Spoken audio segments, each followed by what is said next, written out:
Voilà, donc c'est parfaitement dans la suite du thème. Donc, on va parler du même algorithme qu'on a développé dans le service. Donc, juste pour un petit rappel, c'est un modèle qu'on a développé avec de l'IA et qui a la particularité par rapport aux autres formules d'utiliser l'image brute plutôt que les valeurs numériques biométriques de l'œil pour faire la prédiction. Il a aussi comme particularité de donner pas seulement un volt prédit, mais aussi une probabilité d'atterrir dans la fourchette acceptée de 250-750, ce qui aide le chirurgien à choisir parmi les options. Donc il est effectivement maintenant disponible en ligne sur l'adresse ivoteacl.com pour tous les possesseurs d'Antérion et poseurs d'ICL combinés. Là, les données que je vais vous présenter sont issues de notre étude de validation externe qu'on a fait en collaboration avec 2 centres allemands, qui portait sur 856 yeux évalués en aveugle. Donc parmi ces 856 yeux, il y en avait 246, donc à peu près 30% qui étaient en dehors de l'intervalle accepté de 250 à 150 microns.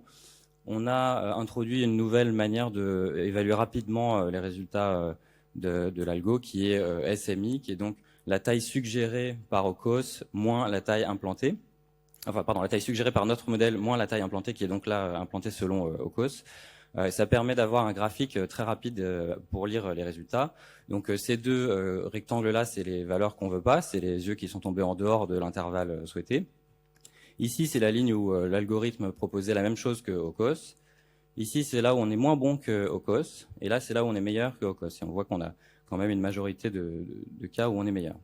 Et donc, si on s'intéresse à ces deux intervalles, là, en dessous de 250 et au-dessus de 250 microns, on voit qu'avec ces volts, on se retrouve avec 64% à 80% des cas une suggestion meilleure, c'est-à-dire que dans les cas où il y avait un faible volt, on proposait une taille au-dessus, au moins une taille au-dessus, et dans les cas où il y avait un volt élevé, on propose au moins une taille en dessous, et dans quelques cas, on propose un peu moins bien.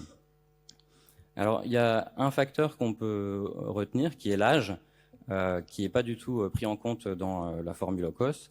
On voit qu'il y a une petite tendance qui est significative statistiquement chez OCOS dans les erreurs. Donc les volts qui sont en dessous de 250 ont plutôt des patients un peu plus âgés, et les volts au-dessus de 750 sont plutôt des patients un peu plus jeunes.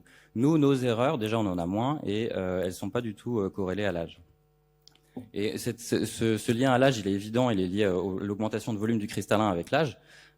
Et en fait, le cristallin prend du volume, mais le plan du sulcus, lui, il change pas. Donc, quand les formules sont basées uniquement sur la profondeur de champ antérieur, ça fait des mauvais résultats quand le cristallin grossit. Nous, en utilisant l'image brute, on n'a pas ce problème-là. Même si on prend pas en compte l'âge directement, on prend en compte l'image, donc on n'a plus ce problème. Donc, si on s'intéresse au cas où l'algo propose la même chose que OCOS, il y a quand même, ce qui est intéressant, c'est que dans 30% des cas, des patients qui ont eu un volt en dehors de l'intervalle accepté, on avait une probabilité d'être dans l'intervalle qui était en dessous de 70%. Ça, on n'en a que 16% des cas dans ceux qui étaient dans l'intervalle accepté. Donc cette probabilité, elle aide un peu à deviner que peut-être le résultat sera pas optimal. Ici, vous voyez sur cet exemple que celui qui a la meilleure probabilité, elle est en dessous de 70%. Et donc, il faut se méfier un petit peu du résultat. Donc quelques exemples. Donc ici un patient de 48 ans avec une taille suggérée par OCOS à 12,6. Et l'algo lui suggérait plutôt un 13,7.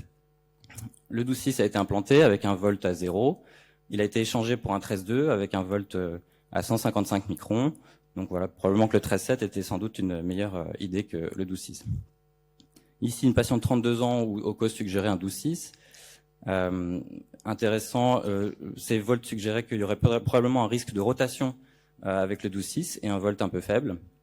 On a mis un 12,6, il y avait un volt de 250 microns et une rotation, ce qui a conduit à un changement de l'implant pour un 13,2. On obtient 452 pour un volt prédit à 411 par l'algorithme, ce qui est plutôt pas mal.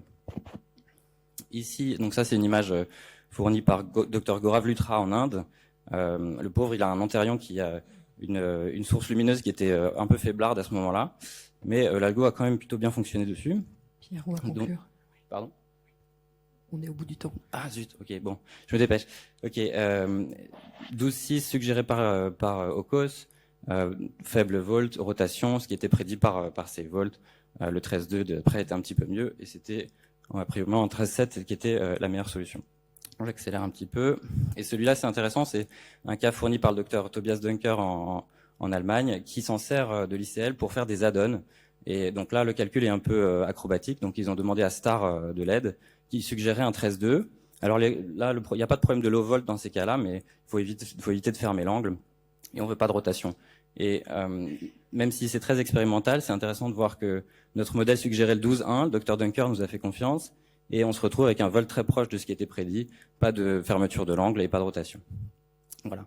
Voilà, si vous avez le QR code, si vous avez un Antérion et que vous voulez utiliser le modèle, vous pouvez vous inscrire sur ce site. Merci beaucoup.